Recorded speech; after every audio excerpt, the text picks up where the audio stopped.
Hey everyone, welcome to जीए सब civil services classes. मेरा नाम अंजलि है। सो आई होप आप लोगों की 72nd बीपीएससी प्रीलिम्स की तैयारी अच्छी चल रही होगी।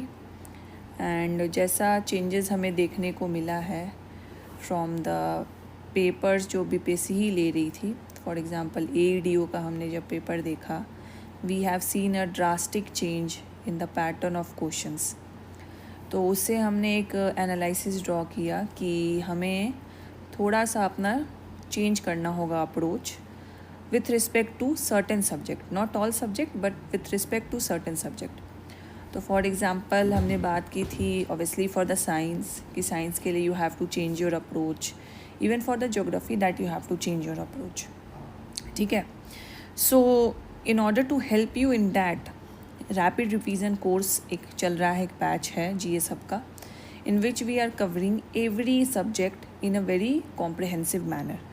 तो रैपिड रिवीजन में आपको जो हम नोट्स का सैम्पल तो टेलीग्राम पे बहुत सारा आपको दिख जाएगा, तो वहाँ से भी आप जज कर सकते हो। साथ साथ रैपिड रिवीजन में आपको जो भी लेक्चर्स हैं, सारे सब्जेक्ट के लेक्चर्स आपको मिलेंगे, और जो भी एनसीईआरटी सीरीज़ जो मैं लूँगी तो वो भी आपको वहीं पे रैपिड रिवीजन बैच में आपको मिल जाएगा। ठीक है, coming to the second announcement that I want to make कि डेली करंट अफेयर्स हम लोग आपको प्रोवाइड कर रहे हैं। It is free of cost, तो आप इसको डाउनलोड कर सकते हो from the GS hub app और द जीएस हब के साइट पे। ठीक है, एंड हमें काफ़ी सारी क्वेरीज आ रही थी that we must provide you the Bihar current affairs. So we have heard your request, तो हमने बिहार करंट अफेयर्स इस तरीके से प्रिपेयर किया है कि डिस्ट्रिक्ट वाइज करंट अफेयर्स हम आपको प्रोवाइड कर रहे हैं। ये भी आपको जे सब के ऐप पे मिल जाएगा, वहाँ से यू कैन चेकआउट। और अगर सैम्पल चाहते हो कि कुछ मैं सैम्पल देख लूँ कि किस तरीके का हम लोग आपको बिहार स्पेसिफिक डेटा प्रोवाइड कर रहे हैं, तो आप टेलीग्राम चैनल पे भी देख सकते हो। तो हम क्या करें कि 38 डिस्ट्रिक्ट्स हैं, 38 पीडीएफ्स आपको मिलेंगे which is of like 2 to 3 pages. तो उसमें सिर्फ करंट अफेयर्स नहीं है, इसके साथ साथ बिहार स्पेशल के सब, for example geography, history, polity, eco and reports के जो डेटा जो उस डिस्ट्रिक्ट से रिलेटेड है, हमने सब को एक जगह सबस्यूम कर दिया है, सो दैट आपको 10 जगह से ये ना पढ़ना पड़े। आपने एक डिस्ट्रिक्ट का एक पीडीएफ पढ़ा, you know the every detail which is according to the BPSC syllabus उस डिस्ट्रिक्ट के रिगार्डिंग, तो आपका वो कंप्लीट हो जाएगा।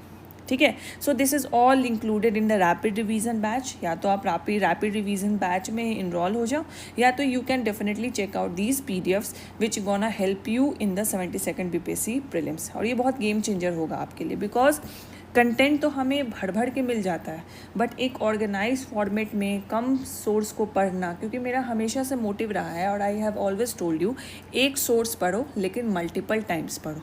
ठीक है, उसी अप्रोच के साथ you have to prepare and revision ज़्यादा करोगे ना, तो मल्टीपल पार्ट पढ़ना मतलब रिवीजन ज़्यादा करना, तो सोर्स कम रहेंगे तभी आपकी रिवीजन की जो फ्रिक्वेंसी है वो ज़्यादा होगी। ठीक है, so for any query you can contact the GS hub team, और उसके साइट का लिंक और ऐप का लिंक मैं दे दूंगी। If you have certain queries और you want to check out the demo PDFs भी हमने अपलोड कर रखे हैं।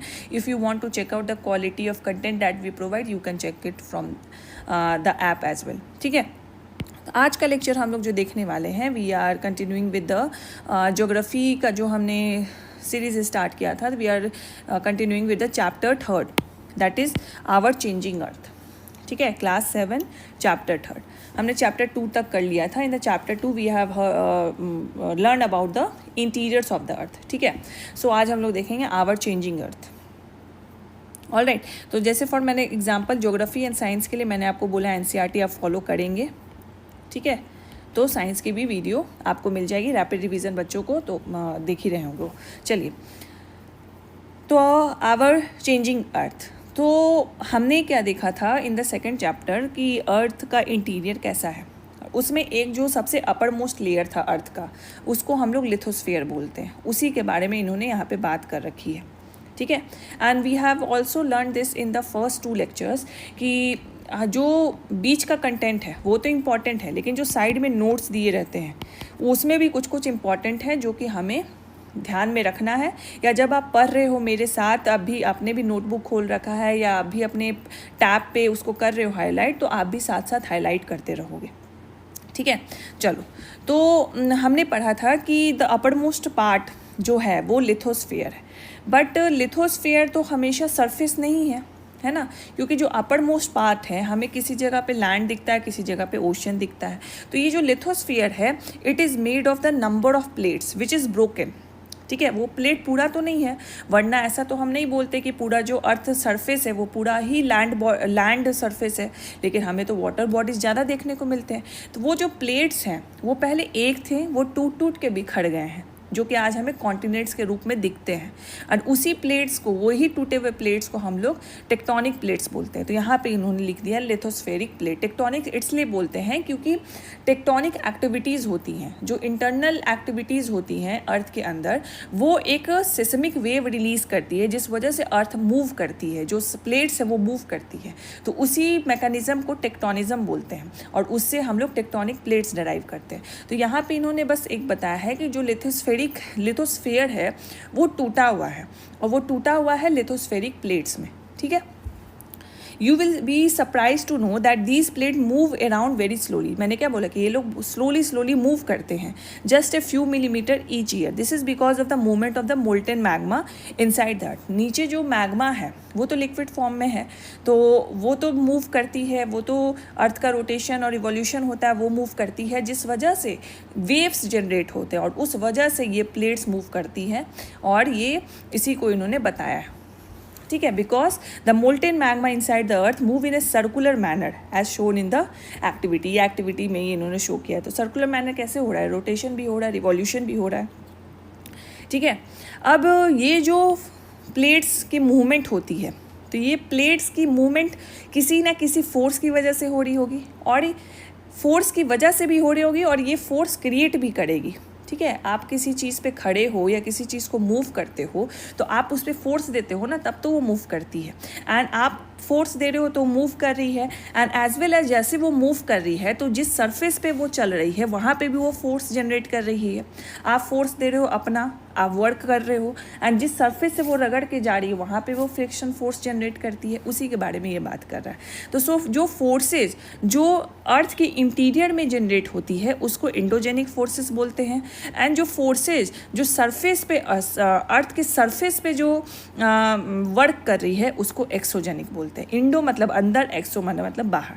ठीक है, तो अर्थ के अंदर के जो फोर्सेज हैं उसको इंडोजेनिक, एंड जो अर्थ के सरफेस पे इस प्लेट्स के मूवमेंट की वजह से फोर्सेस क्रिएट हो रही हैं उनको बोलते हैं एक्सोजेनिक। क्लियर है? तो they are two types of forces which is the result of the movement of the earth plates. अब इसी को इन्होंने एक ग्राफ के थ्रू बता दिया है कि अर्थ की मूवमेंट में दो फोर्सेस हैं, endogenic and the exogenic forces. Endogenic हमने समझ लिया inside of the earth, exogenic outside of the earth, on the surface of the earth. ठीक है, अब इसी को इन्होंने और कैटेगराइजेशन किया है। तो यहाँ पे चलिए हम लोग नाम पढ़ लेते हैं, then we are going to discuss each of this. तो इंडोजेनिक फोर्सेस में दो टाइप के फोर्सेस हैं, सडन फोर्सेस और डायस्ट्रोफिक फोर्सेस। सडन फोर्सेस मतलब इमीडिएट, तुरंत होने वाले, झटके लगने वाले, एंड डायस्ट्रोफिक प्रोसेस मतलब बहुत टाइम से धीरे धीरे वो फोर्सेस काम करते हैं। तो जो झटके लगते हैं, अंदर से जो झटके लग रहे हैं अर्थ के अंदर, तो वो तो आपको पता ही है, अर्थक्वेक आता है तो अंदर से ही वाइब्रेशन जनरेट होते हैं, और ये झटका होता है, ये नहीं कि सालों साल तक चल रहा है, झटका होता है, तबाही मच जाती है। तो इसको बोलेंगे sudden forces, sudden endogenic forces. And इससे वोल्केनोज भी होते हैं, लैंडस्लाइड भी हमें हिली एरियाज़ में देखने को मिलते हैं।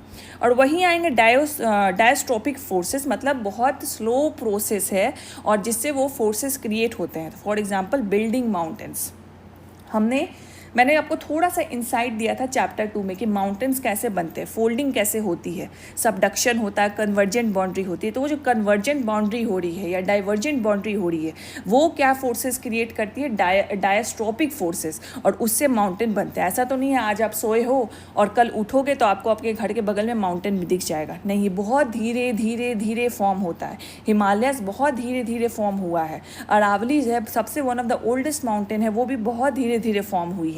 ठीक है, लेकिन अगर यहाँ पे 10 सेकंड का भी आपको अर्थक्वेक देखने को फील होता है या आपको देखने को मिलता है तो वहाँ पे तुरंत ह्यूमन डिस्ट्रक्शन हो जाता है, it is called human disaster. तो ये क्या है, बिल्कुल सडन है, और ये क्या है, डायस्ट्रोपिक है, मतलब स्लो है।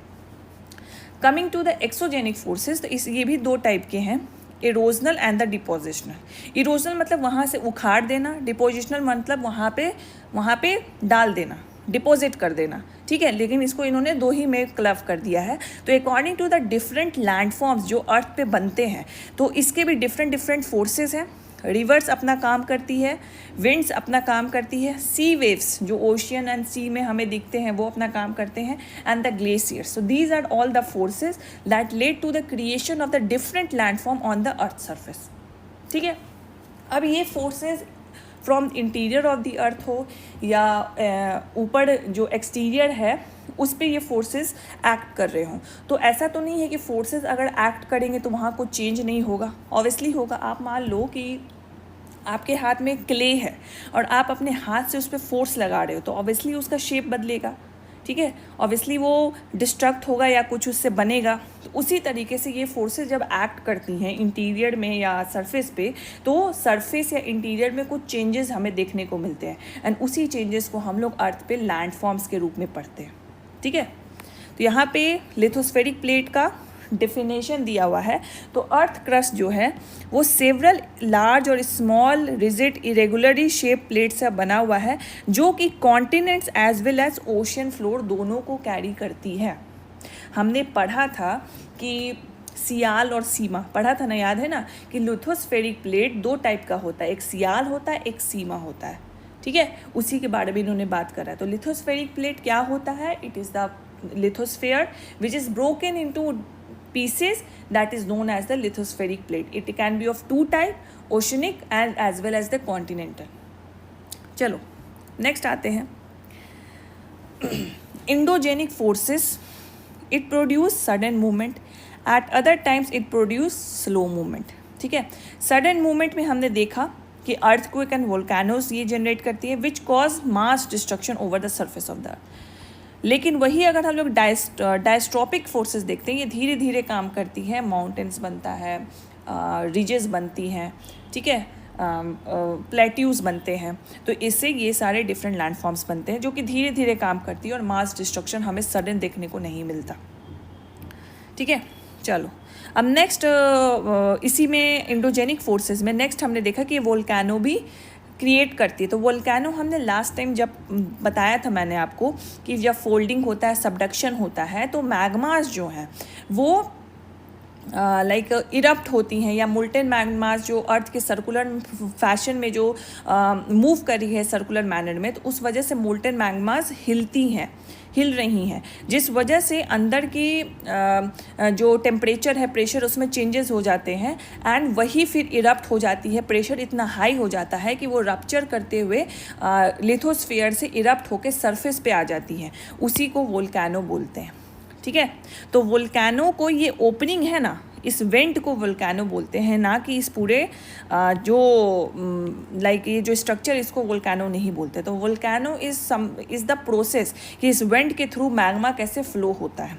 तो is a vent through which in the earth crust through which the molten magmas erupt suddenly, ठीक है। तो इसका यहाँ पे आप पार्ट जरूर पढ़ लेना कि इसमें क्या क्या है। फॉर एग्जाम्पल ये जो है, एक मिनट, ये जो है ये वेंट इसको कहलाता है। ये ऑब्वियसली मेंटल है, ये इसके ऊपर क्रस्ट है, इसको रप्चर करते हुए ये बाहर निकल गई है। एंड जैसे ये मैग्मा बाहर निकलती है, वी हैव स्टडीड दिस कि दो टाइप की इग्नियस रॉक बनाती है, एक बनाती है इंट्रूसिव, एक बनाती है एक्सट्रूसिव। तो अगर ये मैग्मा यहाँ पे सॉलिडिफाई हो जाएगी तो ये क्या बनाएगी, हमने पढ़ा था इंट्रूसिव, लेकिन ये यहाँ पे बाहर सरफेस पे सॉलिडिफाई हो रही है तो ये बन जाएगी एक्सट्रूसिव इग्नियस रॉक। तो ये यहाँ पे जम जाती है, ठीक है, एंड इसको हम लोग, ये जो जम रही है इसी के अंदर अंदर भी ये वेंट बना देती है, उससे जो फ्लो करता है उसको हम लोग लावा बोलते हैं। और ये जो ओपनिंग यहाँ पे बनता है उसको क्रेटर बोलते हैं, एंड इससे गैसेस और एसेस निकलते हैं, ठीक है। तो ये आप थोड़ा कंसेप्ट याद रखना क्योंकि इसके डिफरेंट पार्ट्स भी पूछे जा सकते हैं। ऑलराइट, अब यहाँ पे देखो वर्ड का ओरिजिन का मतलब दिया हुआ है कि इंडोजेनिक एक्सोजेनिक का क्या मतलब होता है। मैंने बताया ना, इंडो मतलब इनसाइड, एक्सो मतलब आउटसाइड, बस इतना ध्यान रखना। Coming to the next part, अब नेक्स्ट पार्ट में इन्होंने फिर से अर्थक्वेक के बारे में बात की है। तो अर्थक्वेक जनरेट कैसे होता है उसके बारे में इन्होंने बताया है। तो ऑब्वियसली वी नो कि जब लिथोस्फेरिक प्लेट मूव करती है तो जो सरफेस है अर्थ का वो वाइब्रेट करता है, और ये वाइब्रेशन सिर्फ एक जगह नहीं रहती, ये ट्रैवल करती है वाइब्रेशन। तो जो प्लेस है, क्रस्ट का जो प्लेस है जहाँ पे ये वाइब्रेशन जनरेट किया है उसको बोलते हैं फोकस। और यहाँ से ये वाइब्रेशन जहाँ जनरेट किया है ये फैलता है, ठीक है, इसको, और ये फैल रहा है, और जहाँ पे ये सरफेस पे हमें देखने को मिलता है, क्रस्ट में जनरेट हुआ और ये एटलीस्ट हमें सरफेस पे जहाँ पे देखने को मिलता है उसको हम लोग बोलते हैं ईपी सेंटर। और ये जो वाइब्रेशन है ये ईपी सेंटर से बहुत दूर तक फैलता है, एज ए वेव जाता है, और जो ग्रेटेस्ट डैमेज होता है वो हमारा ईपी सेंटर के पास में ही होता है। बिकॉज जैसे जैसे फॉर एग्जांपल ये देखो, ये क्रस्ट का पार्ट है, यहाँ पे फोकस है हमारा, यहाँ पे हमें वेव्स देखने को मिले, यहाँ पे अर्थक्वेक ऑकर हुआ, it is the origin of the seismic energy. और यहाँ पे जैसे ही इसके वर्टिकल लाइन हम सरफेस पे ड्रॉ करेंगे, इस पार्ट को बोलेंगे ईपी सेंटर, एंड ये फिर वेव की तरह ट्रैवल करता है, ठीक है। तो जैसे जैसे ये ईपी सेंटर से दूर जाता है वैसे वैसे इसका इफेक्ट कम होता जाता है डिस्ट्रक्शन का, और सबसे ज़्यादा डिस्ट्रक्शन ये यहाँ करता है जहाँ पे सिस्मिक वेव सबसे ज़्यादा हाई इंटेंसिटी में काम करता है। तो सबसे ज़्यादा अगर इसका क्वेश्चन ऐसा बनेगा कि सबसे ज़्यादा डिस्ट्रक्शन कहाँ होता है, तो it is happen on the EP centre. अब होगा वहाँ पे फोकस भी दिया रहेगा, ईपी सेंटर पे दिया रहेगा, और पूछ रहा है आपसे डिस्ट्रक्शन का पार्ट। तो डिस्ट्रक्शन क्या लिथोस्फीयर के अंदर होगा? नहीं ना, वो तो सरफेस पे ही हो ना। डिस्ट्रक्शन किसको बोलते हैं? Loss of life and property, ठीक है। तो डिस्ट्रक्शन कहाँ हुआ? सरफेस पे ना। सरफेस पे क्या है? EP centre. तो ये आपका सही होगा, ठीक है। ओरिजिन पूछा जाएगा तब आप फोकस करोगे, लेकिन सरफेस पे जहाँ पे सबसे पहले हिट करता है उसको ईपी सेंटर बोलते हैं। ईपी सेंटर पर मास डिस्ट्रक्शन हमें देखने को मिलता है, और जैसे जैसे ईपी सेंटर से दूर जाओगे उसका इफेक्ट हमें कम देखने को मिलेगा, तो डिस्ट्रक्शन भी जो है वो कम होता दिखेगा आपको, ठीक है।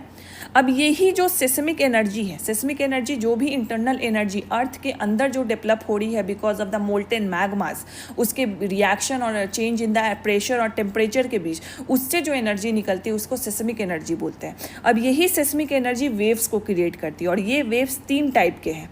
पी वेव लॉन्गिट्यूडनल वेव बोलते हैं, एस वेव ट्रांसवर्स वेव बोलते हैं, एल वेव जिसको सरफेस वेव बोलते हैं। एल वेव सिर्फ सरफेस पे जाती है, सबसे डेंजरस ही होती है। ये जो लॉन्गिट्यूडनल वेव और ट्रांसवर्स वेव है, लॉन्गिट्यूडनल और ट्रांसवर्स आपने जनरल साइंस में पढ़ा होगा, जिस तरीके से वेव्स मूव करती है उस बेसिस पे इसको लॉन्गिट्यूडनल और ट्रांसवर्स वेव का नाम दिया गया है। तो आपको 3 याद रखना है कि पी वेव होता है, एस वेव होता है एंड एल वेव होता है, ठीक है।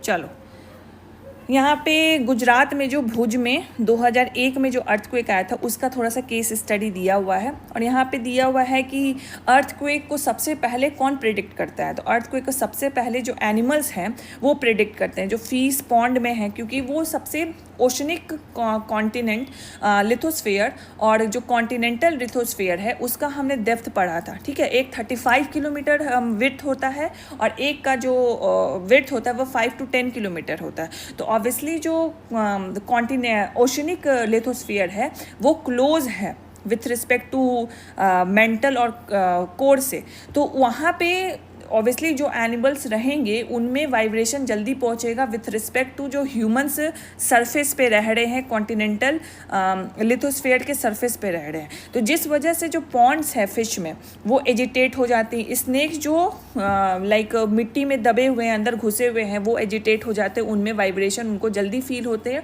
और वो इधर उधर भागने लगते हैं। उससे भी प्रेडिक्ट करने में हेल्प मिलती है, ठीक है। ये केस स्टडी आप देख लेना, क्योंकि 6.9 रिचर स्केल का अर्थक्वेक हिट हुआ था, ठीक है। 26 जनवरी 2001 में भुज टाउन है, गुजरात का टाउन है, ठीक है। अब देखो यहाँ पे कोई भी डिस्ट्रक्शन होता है, ह्यूमन डिजास्टर आता है, उसको मापने के लिए, उसको स्केलिंग करने के लिए we have taken some unit. ठीक है। तो ये जो मेज़र करने के लिए एक डिवाइस भी होगा। तो अर्थक्वेक को मेज़र करने के लिए हम सिस्मोग्राफ यूज़ करते हैं। सिस्मोग्राफ मैग्नीट्यूड बताता है अर्थक्वेक का कि कितने मैग्नीट्यूड का अर्थक्वेक आया है। It depends upon the seismic energy और the intensity of the seismic waves, जिस इंटेंसिटी से ये फ्लो करती है। तो ये जो अर्थक्वेक का मेज़रमेंट है, इसका जो यूनिट है वो रिचर स्केल है। ठीक है। अब इस रिचर स्केल में हमने इसको डिवाइड कर दिया है कि कौन सा मैसिव अर्थक्वेक है, कौन सा माइन्यूट अर्थक्वेक है, कौन सा मैसिव डिस्ट्रक्शन वाला अर्थक्वेक है। तो अगर 2 या 2 से कम होता है तो हमें बिल्कुल ही फील नहीं होता। अगर 5 से ज़्यादा हो जाता है देन वी आर सीइंग कि कुछ, जैसे आप जब भी आपने कभी अर्थक्वेक फील किया होगा तो आप देखोगे कुछ सामान गिर जाता है। मैंने अभी तक उस टाइप का अर्थक्वेक फील नहीं किया जहाँ से सामान गिर गया। जब नेपाल में आया था काठमांडू में, तब आई हैव फील्ड वन। उस टाइम मैं एग्ज़ाम दे रही थी फॉर द जेई मेंस। ठीक है। तो वहाँ उस टाइम मुझे फील हुआ था थोड़ा सा, but I was like outside my home. तो वो चीज़ मैंने नहीं एक्सपीरियंस की कि कुछ सामान गिर रहा हो। ठीक है। तो जब आप देखोगे कि 5 से ज़्यादा का रिचर स्केल का मैग्नीट्यूड हो जाता है तो कुछ सामान आपको गिरते हुए दिखेंगे। और 6 से हायर हो जाता है तो it is considered very strong. और 7 से अबव हो जाता है तो ये तो मेजर अर्थक्वेक में ही इसको गिना जाएगा। तो यहाँ पे जो अर्थक्वेक आया था 6.9, ऑलमोस्ट 7 था। तो यहाँ पे मैसिव डिस्ट्रक्शन देखने को मिला था। ठीक है। एंड थोड़ा सा कुछ रैंडम मिसलेनियस चीज़ भी दिया है कि सेफ स्पॉट क्या होता है, स्टे अवे कहाँ, अगर अर्थक्वेक आएगा तो ये सारे प्लेसेस के आप दूर रहना चाहिए आपको। ठीक है। अब आते हैं जो एक्सोजेनिक फोर्सेस हैं जो सरफेस ऑफ द अर्थ पे काम करते हैं, उसको एक्सोजेनिक फोर्सेस बोलते हैं। तो जैसे हमने देखा ना, रिवर है, सी वेव्स है, ग्लेशियर है, विंड्स है, तो ये सारे एक्सोजेनिक फोर्सेज है जो फ्लो करते हैं तो अलग अलग लैंडफॉर्म्स बनाते हैं। ठीक है। तो यहाँ पे देखो कि यहाँ पे इन्होंने बताया है कि जो लैंडस्केप्स हैं वो 2 प्रोसेस से चेंज होते हैं। उनका जो फॉर्म है, उनका जो शेप है, वो 2 प्रोसेस से चेंज होता है। एक को बोलते हैं वेदरिंग, दूसरे को बोलते हैं इरोजन। अब वेदरिंग और इरोजन क्या है? Weathering is the breaking of the rocks on the earth surface. मतलब जो रॉक्स अर्थ सरफेस पे हैं, हमने रॉक्स भी पढ़ा था, रॉक्स जो अर्थ सरफेस पे हैं वो अगर टूटते हैं तो उस प्रोसेस को वेदरिंग बोलते हैं। और इरोजन क्या होता है कि अर्थ के जो लैंडस्केप पे कोई भी चीज़ वियर ऑफ हो रही हो, वहाँ से स्क्रैप ऑफ हो जा रही हो, उसको हम लोग बोलते हैं इरोजन। और ये डिफरेंट एजेंट्स के थ्रू होता है, वाटर, विंड एंड आइस। और यही इरोडेड मटेरियल यहाँ से ट्रांसपोर्ट होकर कहीं और जाके डिपॉजिट हो जाता है। तो हमने पढ़ा ना कि इन एक्सोजेनिक फोर्सेस में डिपोजिशन और इरोजन हमें देखने को मिलता है। तो इरोजन वहाँ से स्क्रैप ऑफ करता है एंड थ्रू द एजेंट्स और agents of transport water, wind के, वो कहीं और जाके डिपॉजिट हो जाता है। ठीक है। चलिए next, work of the river. तो अब हम लोग एक्सोजेनिक फोर्सेस में जो पहला था रिवर, उसके बारे में पढ़ते हैं। अब ये देखो कि वाटर जब भी फ्लो करता है, जो रिवर है उसमें वाटर कहाँ से ओरिजिन करता है? ऑब्वियसली हाइट, माउंटेन के हाइट से ओरिजिन करता है।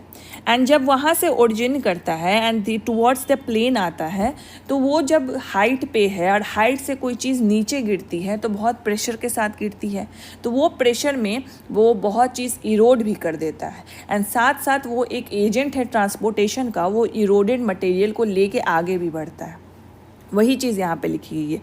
The running water in the river Erode the landscape and the river tumbles at the steep angle over a very hard rock and down a steep valley forms a waterfall। तो जहाँ पे भी higher mountain है, वहाँ से अगर पानी निकलती है, रिवर निकलती है, तो वहाँ पे आपको वाटर फ्लो देखने को मिलता है। ठीक है। एंड ऑब्वियसली जब ये वैली कट होती है तो ऊपर वाले जो एरियाज़ हैं वहाँ पे आपको हार्ड रॉक देखने को मिलेंगे। एंड जो नीचे वाले एरियाज़ हैं, because of the power, because of the kinetic and the potential energy of the water in the river, जिस वजह से आपको सॉफ्टर रॉक्स दिखने को मिलेंगे, जो यहाँ पे आपको इरोजन ज़्यादा देखने को मिलेगा। सेडिमेंट्स ज़्यादा देखने को मिलेंगे।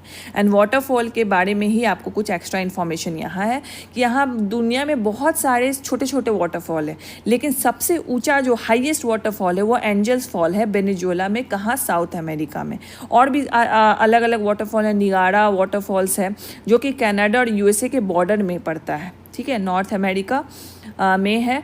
और विक्टोरिया फॉल है जो जाम्बिया जिम्बाब्वे जो अफ्रीका वाले रीजन के बॉर्डर में पड़ता है, ठीक है। अब ये हो गई वो बात कि जब इनिशियल स्टेज पे रिवर है, इनिशियल स्टेज पे रिवर है, रिवर ओरिजिन हुआ है और माउंटेन के हायर हाइट से वो नीचे गिर रहा है, तो वहाँ पे वो वाटरफॉल बनाता है। जैसे जैसे वो नीचे आता है, प्लेन एरियाज़ में आता है, तो प्लेन एरिया में ऑब्वियसली जब ये मान लो ये माउंटेन है, यहाँ से वाटरफॉल हो रही है, तो ये प्लेन एरिया में आता है, तो यहाँ पे ये सीधा नहीं चलता, ये अपने लिए एक पाथ बना देता है और ये वेव्स बनाते हुए चलता है, ठीक है। तो जब यही ज़्यादा ये जो वेव्स हैं ये ज़्यादा ट्विस्ट हो जाते हैं तो एक दूसरे से ये मिल जाते हैं, ठीक है। तो पानी पहले ऐसे फ्लो कर रहा था, ठीक है, ये पूरे फॉर्मेट, लेकिन ये यहाँ पे मिल गए, तो जिस वजह से जो वाटर है वो हमेशा शॉर्टेस्ट पाथ लेता है। तो अब ये पहले की तरह ना फ्लो करके अब ये ऐसे फ्लो करेगा, ठीक है।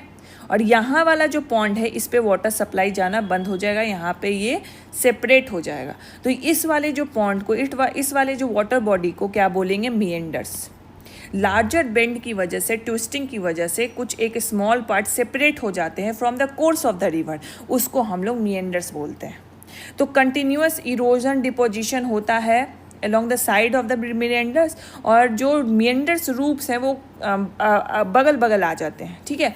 इस वाले पूरे पाथ को हम लोग meanders बोलते हैं, और जो ये वाला जो लेक बन जाता है उसको हम लोग ऑक्सबो लेक बोलते हैं। मैंने meanders बोला था, नहीं, ये जो प्रोसेस है पूरा उसको meanders बोलेंगे, जिस तरीके से वो कोर्स फॉर्म कर रहा है, एंड जैसे ही ये लेक बन जाएगा उसको हम लोग ऑक्सबो लेक बोलेंगे, ठीक है। तो मिएंडर लूप जो है कट ऑफ हो जाता है रिवर से, और जो कट ऑफ लेक बन जाता है उसमें ऑक्सबो लेक बोलते हैं। उसमें कोई फ्रेश वाटर का सोर्स नहीं जाता, जो पहले से पानी है वही रहेगा, या बरसात होगा तो पानी उसमें आएगा, ठीक है।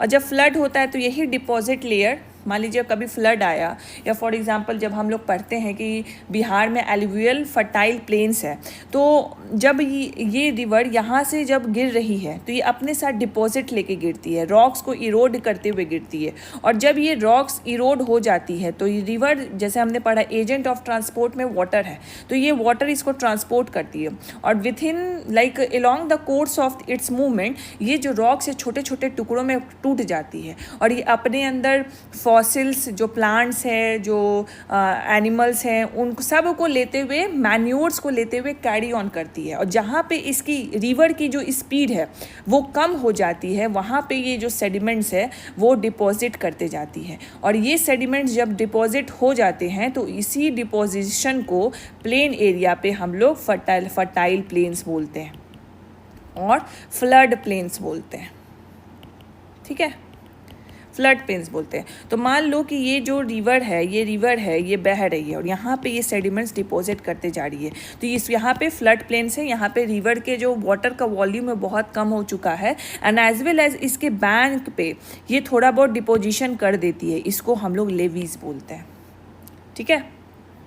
अब जैसे जैसे जो रिवर है, रिवर तो कहीं ना कहीं जाके किसी से मिलेगी, ठीक है, ओरिजिन होगा लेकिन उसका कोई माउथ भी होगा। तो जैसे जैसे रिवर सी में जाके मिलने वाली होती है, जैसे उसका जो स्पीड है वो बहुत ही ज़्यादा कम हो जाता है, तो वो अपने जो वाटर हैं जो अभी तक वो कलेक्ट करके लाई जा रही थी एक ही रिवर प्लेन में, वो उसकी स्पीड इतनी कम हो जाती है कि वो एक ही साथ ना रह के वो अलग अलग डिस्ट्रीब्यूटरीज में टूट जाती है।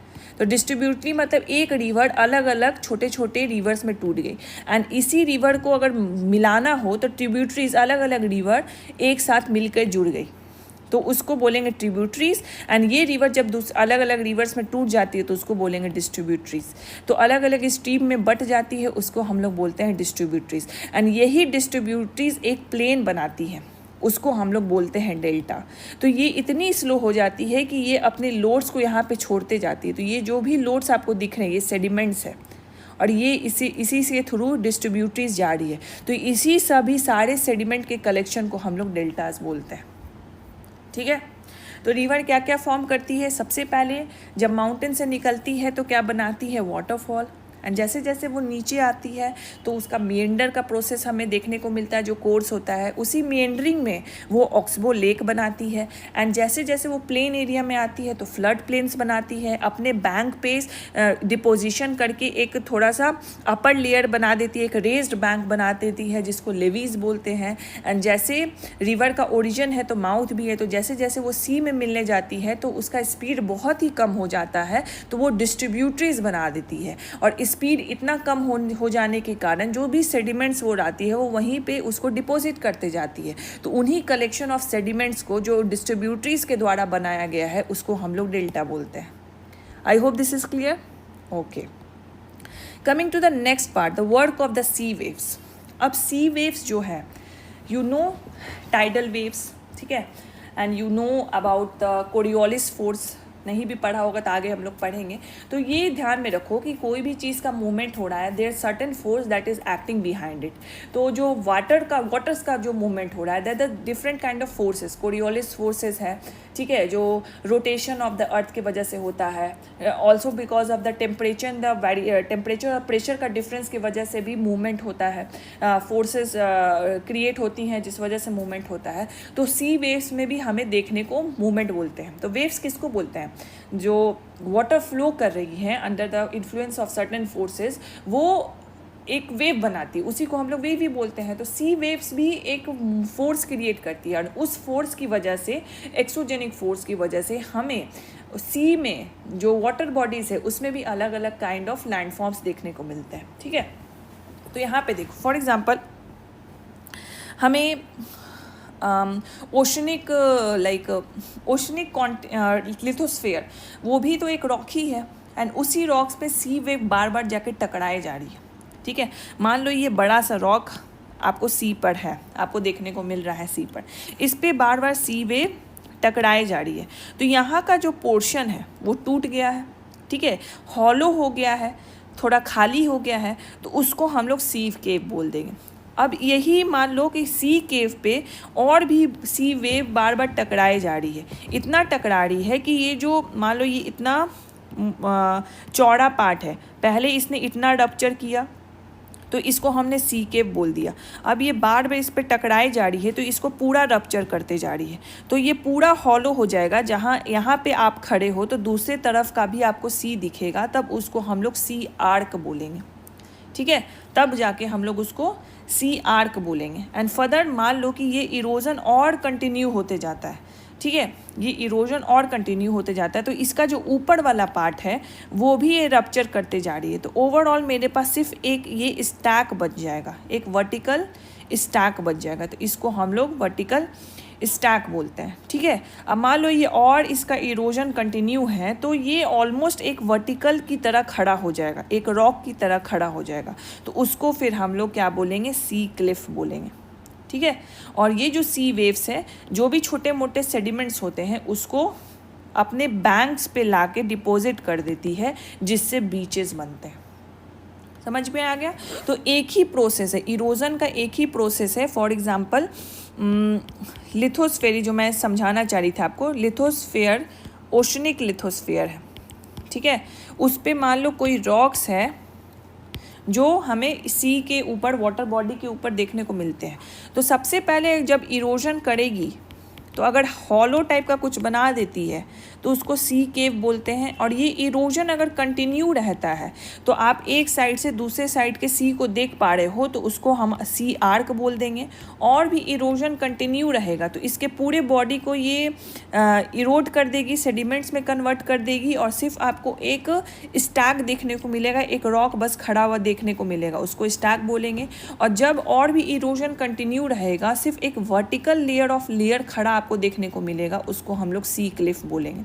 एंड जो सेडिमेंट्स इस रॉक को तोड़ते तोड़ते सी ने इकट्ठा किया है वो छोटे छोटे फाइन पार्टिकल्स में तोड़ देती है और तभी जाके इसको बैंक्स पे डिपॉजिट कर देती है, तो उससे बीचेस बन जाता है। ठीक है, तो this is the work of sea waves. Next हमने देखा था आइस, तो हमने क्या क्या इसमें कवर कर लिया, रिवर्स देख लिया हमने, सी वेव्स भी देख लिया, अब ग्लेशियर और विंड्स है। तो ग्लेशियर बेसिकली क्या होता है, आइस ही होता है।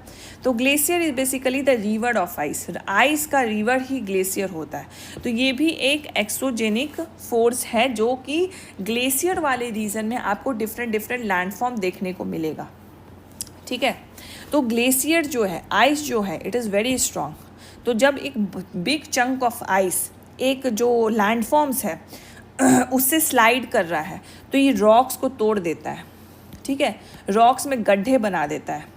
और मान लो रॉक्स में गड्ढे बना दिया, मान लो ट्रांजिशनल सीजन आ गया, अभी विंटर था, आइस टूट रहा है, रॉक्स में गड्ढे बना रहा है, स्लाइड हो रहा है, और ट्रांजिशनल सीजन में मान लो नेक्स्ट में थोड़ा सा ऑटम या समर आ गया, तो ये आइस मेल्ट हो जाता है, और ये आइस मेल्ट होकर इन्हीं गड्ढों में जमा हो जाता है।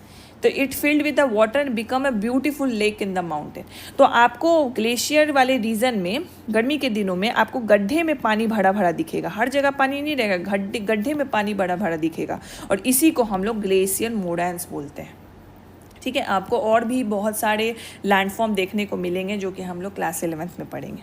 ठीक है, तो अभी के लिए आप इसमें ध्यान रखो, ग्लेशियर मोरेन्स क्या होता है, it is a type of landform which is formed by the glacier by the act of exogenic force, and the glacier erodes the rocks and make a hollow in which in the summer season when the glacier melts, the ice melts and the hollows filled with the water, and it makes a beautiful mountain that is known as the glacial moraines.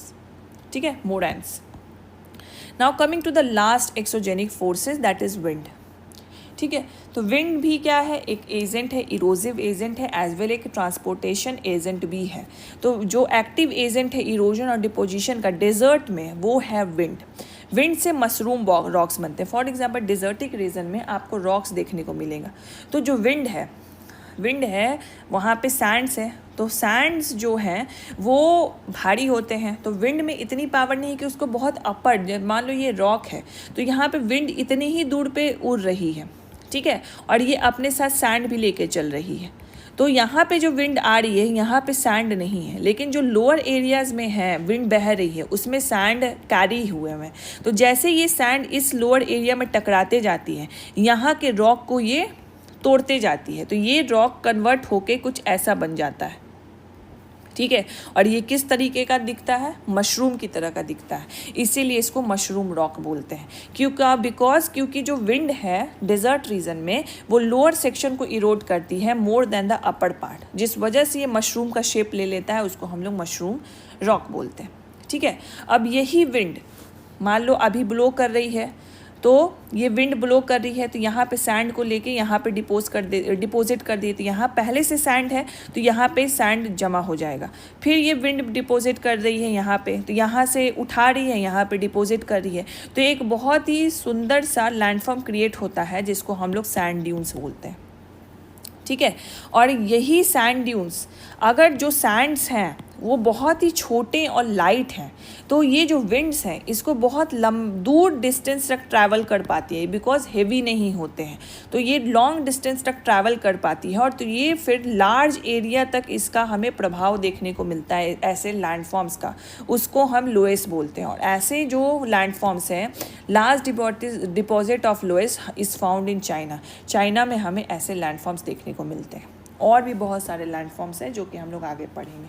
ठीक है, तो wind में हमने अभी क्या देखा कि कौन कौन से लैंडफॉर्म बनाते हैं, जो रॉक को इरोड करके लैंडफॉर्म बनाते हैं वो मशरूम रॉक बनाते हैं, एंड जो सैंड के इरोजन मतलब सैंड के travelling as well as deposition से जो लैंडफॉर्म बनते हैं उसको हम लोग सैंड ड्यून्स बोलते हैं। ठीक है, और यही सैंड ड्यून्स जब फाइन और लाइट हो जाते हैं, ठीक है, फाइन और लाइट हो जाते हैं, तब उसको लोएस बोलते हैं, और ये ज़्यादातर हमें चाइना में देखने को मिलते हैं। और ज़्यादा मेन डिफरेंस ये होता है कि सैंड ड्यून्स का जो एरिया होता है वो छोटा होता है, लेकिन लोएस का जो एरिया होता है वो काफ़ी लार्जर होता है। तो एरिया के एक्सटेंट में एज वेल एज सैंड किस टाइप का है, वेट उसका कैसा है, एंड कितने लंबे समय तक वो ट्रैवल करता है through the transportation agent wind, उससे ये डिफरेंस हमें देखने को मिलता है। ठीक है, here comes the end of the chapter 3rd. I hope you like the video and आपको क्लैरिटी हुई होगी कि what is the forces and how the earth is changing and different landforms कैसे बनते हैं. लेट्स डू द एक्सरसाइज जल्दी जल्दी. Why do the plates move?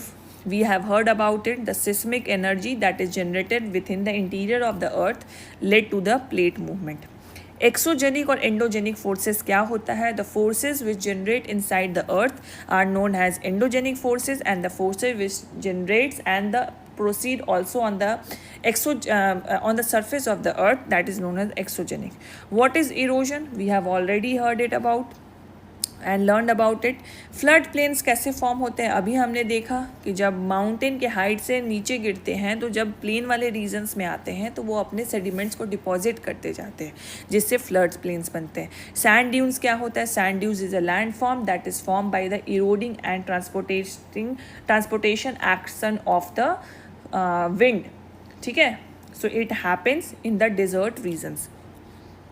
Beaches कैसे फॉर्म होते हैं? अभी हमने देखा सी वेव्स के थ्रू बीचेस फॉर्म होते हैं. जो सेडिमेंट्स जो हैं वो अलोंग द बैंक वो डिपॉजिट करते जाते हैं जिससे बीचेस फॉर्म होते हैं. ऑक्सबो लेक क्या होता है? मेंडरिंग प्रोसेस के थ्रू जब ज़्यादा ट्विस्टिंग एंड टर्निंग हो जाती है तो एक part of lake meandering process से कट ऑफ हो जाता है जो एक ऑक्सबो लेक बना देता है.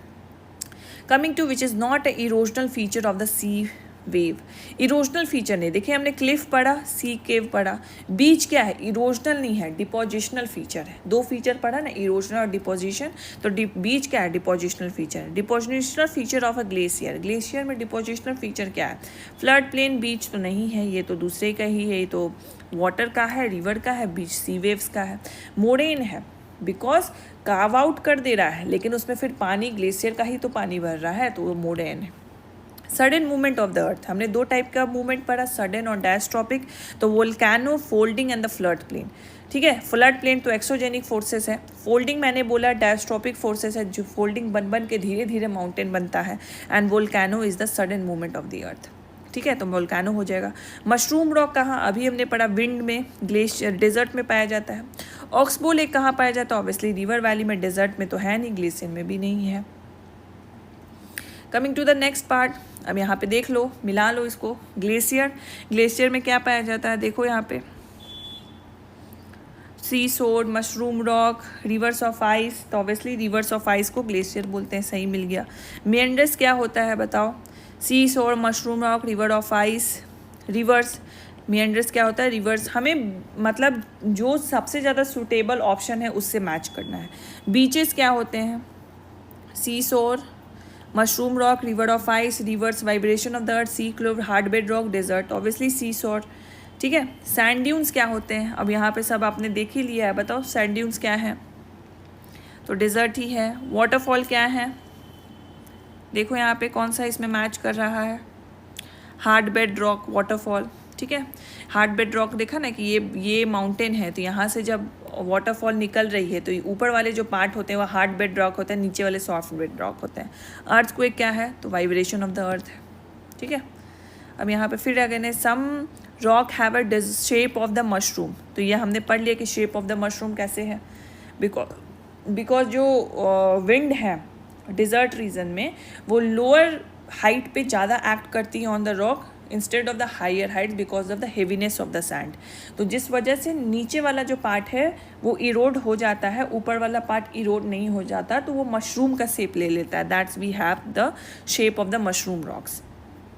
Flood plains are very fertile. Obviously इतने लंबे समय तक from the waterfall to the plain area जो रॉक्स है इरोड हो रहे हैं, सेडिमेंट्स में कन्वर्ट हो रहे हैं एंड अपने साथ फॉसिल्स को भी लेते हुए आ रहे हैं. तो obviously it is very fertile. Sea caves are turn into stack. हमने बताया कि बार बार सी वेव्स के इरोजनल एक्शन से जो सी केव्स हैं वो इरोड होते जाते हैं एंड फाइनली जो उसका सी आर्क बनता है, सी आर्क से उसके सारे पार्ट्स इरोड होके स्टैक बनता है. Buildings collapses due to earthquake. Obviously buildings is made on the surface and जैसे ही अर्थक्वेक आती है तो ईपी सेंटर के क्लोज में जो भी बिल्डिंग्स है वो सरफेस को हिला देती है, तो ऑब्वियसली उसके बने हुए बिल्डिंग्स भी हिलेंगे, तो इट कोलैप्सेस द बिल्डिंग. ठीक है. So I hope you have like this lecture and आपको अच्छा खासा समझ में आया होगा. एंड कुछ डाउट होगा you can definitely ask me in the comment section. And जो भी डाउट्स है in the app it self you can ask me doubts in the doubt forum. वहाँ पे फोरम बना हुआ है, वहाँ पे भी आप डाउट पूछ सकते हो. एंड जो भी आपको नोट्स है ज्योग्राफी के एनसीईआरटी का, साइंस के एनसीईआरटी का आपको मिल गया होगा. साइंस का जो क्लास 11th एंड 12th का जो नोट्स है, क्लास 11th का ऑलमोस्ट हमने कंप्लीट कर लिया है. 12th का notes it is still going on. We will provide you very soon. I know थोड़ा लेट हो गया है but we will provide you very soon कि आपके पास इनफ टाइम हो आप उसको रिवाइज कर पाओ. बिकॉज 11th एंड 12th बहुत लेंदी है. एंड आई वुड मतलब मैं जब रिकमेंड भी करती हूँ कि आपको इसको करना चाहिए, आई फील कि बहुत ज़्यादा बर्डन हो जाएगा. बट आप स्किप भी नहीं कर सकते कंसिडरिंग द AEDO पेपर. तो उसको करना है तो we are providing a certain help कि आप इस नोट से कवर कर लेना. बुक मत पढ़ो, इस नोट से कर लेना. एंड ये नोट्स आपको प्रीलिम्स का हमने नोट्स भी रिलीज़ कर दिया है. उसके लिए हमने डेमो नोट्स भी डाला हुआ है ऐप पे, तो वहाँ से आप चेक कर सकते हो. यू कैन एनालाइज कि किस तरीके का कंटेंट है, पसंद आ रहा है कि नहीं आ रहा. But I can guarantee you it is one of the best in the market. बहुत कॉम्प्रिहेंसिव है, बहुत उसको हमने कंसाइज करके आपको देने की कोशिश की है.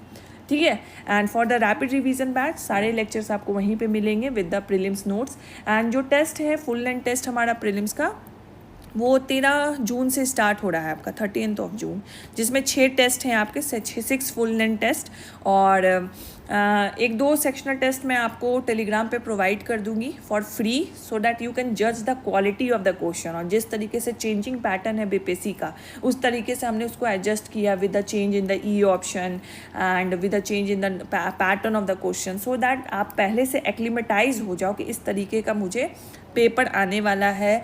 जो भी हमने पैटर्न्स देखा है, because we are not the part of the commission, लेकिन हम उससे सीख सकते हैं कि कैसे कैसे पेपर्स बीपीएससी ला रहा है, कौन कौन से अप्रोचेस को चेंजेस कर रहा है. तो वहाँ से भी आप एनालाइज कर सकते हो. And if you are willing to join you can definitely join. 6 test है और ये हमने बहुत स्ट्रैटेजिकली इसको शेड्यूल किया है सो डैट आपके पास रिवीजन का भी टाइम ज़्यादा रहे एंड सबसे ज़्यादा उस रिवीजन को आप अच्छे से यूटिलाइज कर पाओ in order to give this test. तभी वो रिवीजन का फिर आपको फ़ायदा होगा. ठीक है. तो अगर आपको किसी भी लाइक बैच का जानकारी लेना है या जो फ्री मटेरियल्स है वो अगर नहीं मिल रहा होगा तो आप GS हब के टीम को कांटेक्ट कर ली, दे विल गाइड यू. ठीक है. बाकी के डिटेल्स आपको डिस्क्रिप्शन और कमेंट बॉक्स में भी मिल जाएंगे. Thank you so much for watching. Next video में भी चैप्टर 4 हम लोग करेंगे, जल्दी जल्दी इसको कवर करेंगे. Thank you.